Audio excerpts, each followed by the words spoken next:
us, we're talking with Dr. Richard Aguilar about one of the year's most exciting stories, the imminent crash of Comet Shoemaker-Levy 9. The entire astronomical community is talking about this week's impending impact, and it truly feels like we're witnessing something unprecedented. Doctor, would you say that's accurate? Yes, I would, Tammy. I think it's fair to say that just about every telescope in the world is pointed at Jupiter this week. For both professional and even amateur observers, this is an incredible opportunity. Similar events in our solar system have been documented before, but we've never had this much advance warning. That's right. There's been a lot of speculation about what kind of effects we can expect to observe, both on initial impact and in the days following.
Back to Stargazer's Almanac, your guide to the night skies. I'm Tammy Nichols. In the second half of tonight's program, we continue our discussion with Dr. Richard Aguilar. Dr. Aguilar, welcome back. It's my pleasure. You said earlier, the visibility of the flash will depend on how much energy is released as these fragments enter the atmosphere. Correct, as each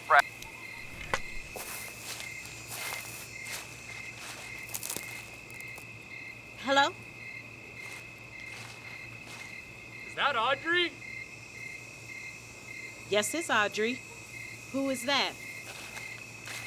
Thought I recognized your car down there. Do I know you? Oh, not too well. Devon.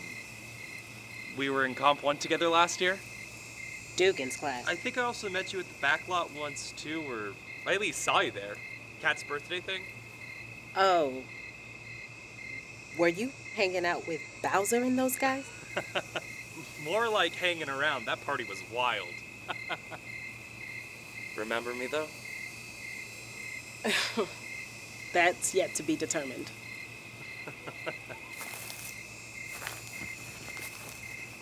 I do remember that party, though. If memory serves, it was pretty lame.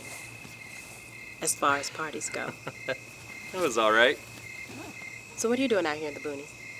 Oh, I live out here. Really? Are you a farmer?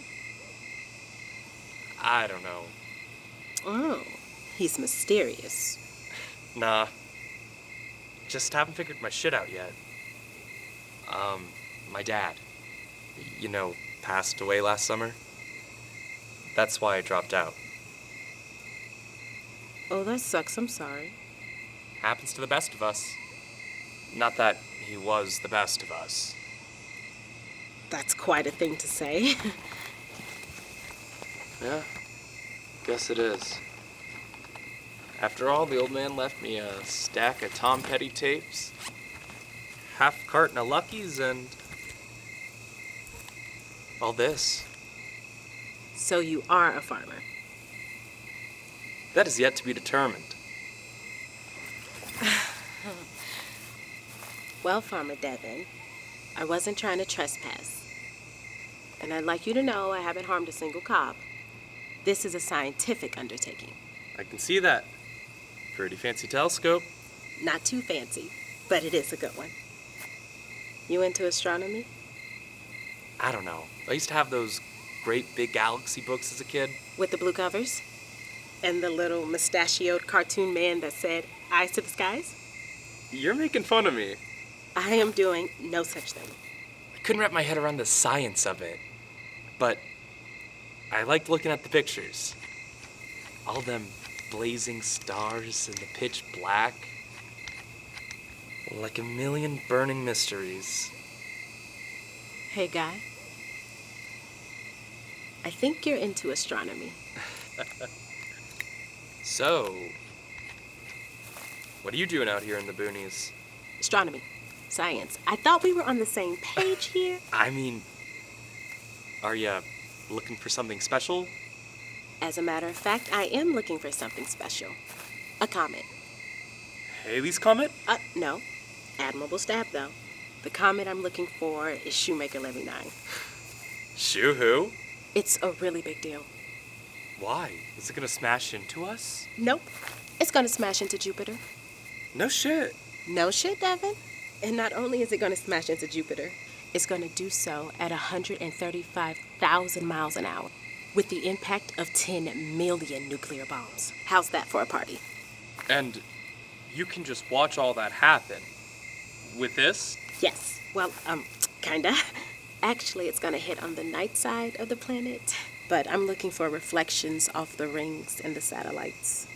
We might be able to see some of the aftermath. Here.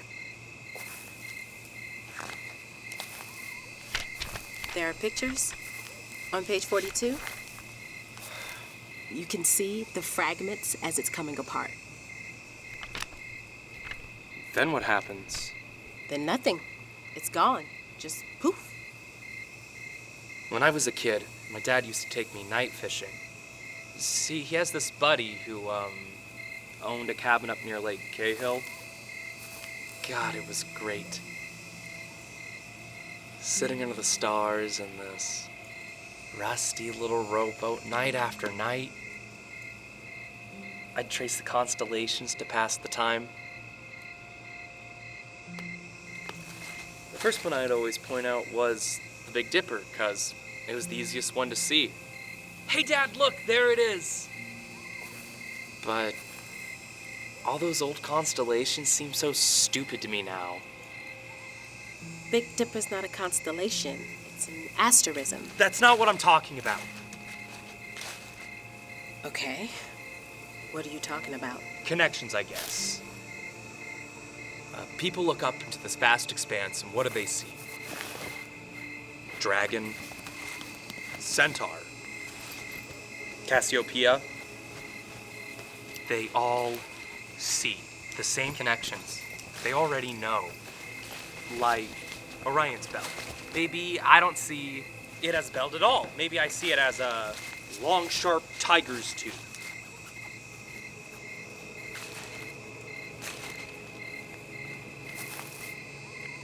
Or a wisp of hair on a mermaid trying to swim away.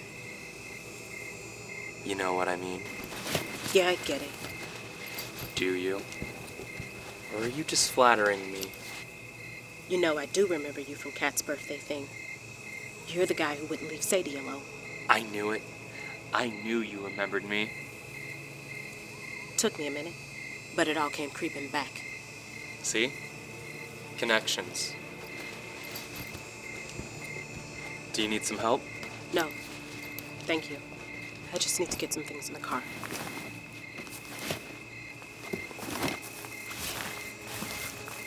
Didn't you just get here?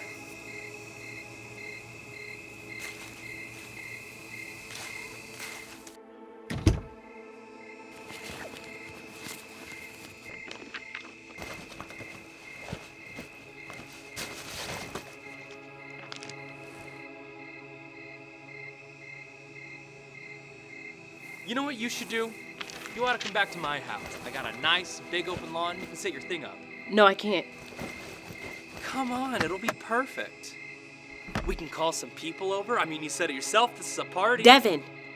What?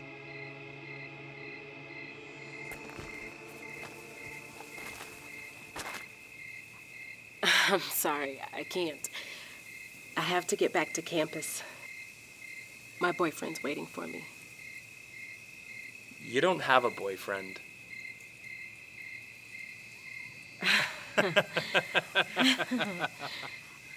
See, the stupid thing is, I can't find my keys. I think I must have dropped them in the grass somewhere. Did you see them? You're not gonna find them. Not with that How about you come back to the house with me? We can get some real flashlights and I'll help you look for your keys. I don't want to go to your house. Well, that's the direction I'm heading.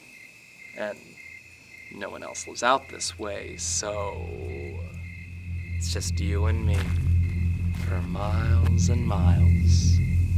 Two lonesome little chickadees.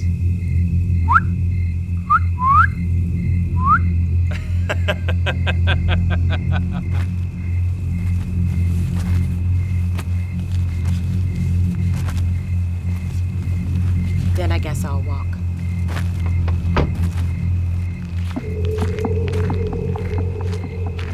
All the way back to campus. Well, that'll take you all night. Lucky me, I'm fit as a fiddle.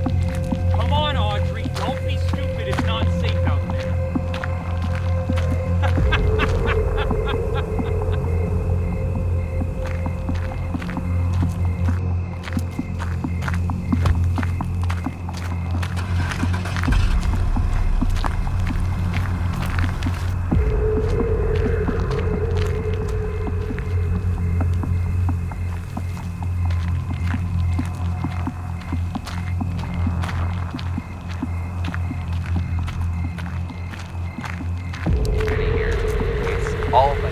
Fantastic destruction.